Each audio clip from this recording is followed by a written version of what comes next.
Dzisiaj zostałam w domu i nie poszłam do pracy, ponieważ jestem chora. Źle się czuję od rana. Boli mnie głowa i gardło.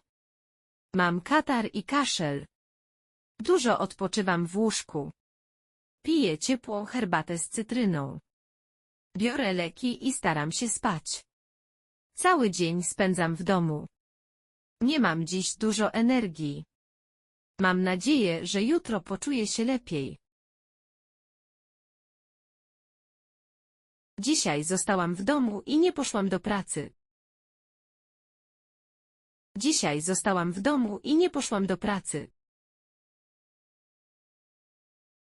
Ponieważ jestem chora. Ponieważ jestem chora. Źle się czuję od rana. Źle się czuję od rana.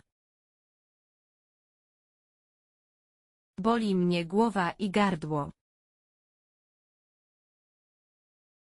Boli mnie głowa i gardło. Mam katar i kaszel. Mam katar i kaszel. Dużo odpoczywam w łóżku. Dużo odpoczywam w łóżku.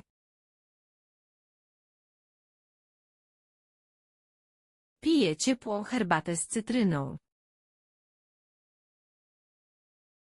Piję ciepłą herbatę z cytryną. Biorę leki i staram się spać.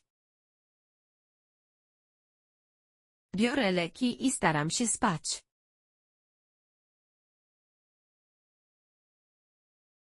Cały dzień spędzam w domu.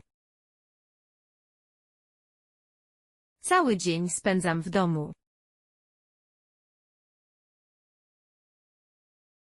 Nie mam dziś dużo energii.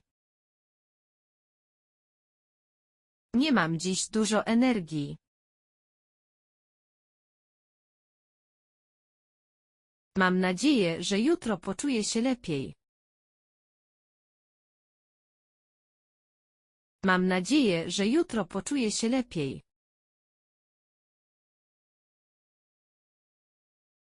Dzisiaj zostałam w domu i nie poszłam do pracy, ponieważ jestem chora. Źle się czuję od rana. Boli mnie głowa i gardło. Mam katar i kaszel. Dużo odpoczywam w łóżku. Piję ciepłą herbatę z cytryną. Biorę leki i staram się spać. Cały dzień spędzam w domu. Nie mam dziś dużo energii. Mam nadzieję, że jutro poczuję się lepiej. Raz. Zaraz. Teraz.